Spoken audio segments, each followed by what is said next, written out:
Hi, my name is Marilyn and I'm randomer than average. I have a plan, sort of. And the plan is that every other week I'm going to do a discussion talking video where I talk at the camera, and then on the alternate weeks I'm going to do some kind of a weird creative endeavor that's probably going to involve animation and this green screen that I'm still justifying the purchase of.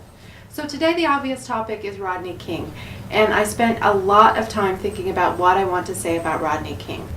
Rodney King wasn't a hero or a villain. He was a decent guy who made some really dumb decisions that led him to be in the wrong place at the wrong time under the wrong circumstances. Here's the story in case you missed it or you weren't paying attention at the time. Rodney King was on parole for armed robbery. He was drunk driving and he was speeding with a couple of buddies in the car. He led police on a chase.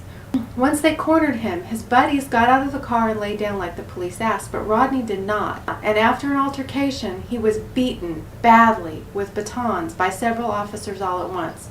The context of the beating wasn't caught on video, but the beating itself was, and it was really, really awful. This beating was aired on television over and over and over again, especially in the Los Angeles area. There was a trial. The officers were acquitted. Riots ensued, and these were terrible, awful riots where people died. One white truck driver was pulled out of his truck and beaten nearly to death before he was rescued by a black man who drove him to the hospital in his own truck. Another man was rescued by a black preacher who screamed at the crowd that they'd have to kill him first. These people were heroes, but we don't remember those names. We remember Rodney's name. Still, Rodney was a decent guy, and rather than being filled with rage over the acquittal, he went on television and he made this heart-wrenching plea, which you almost can't imagine the power of if you weren't there to witness it at the time.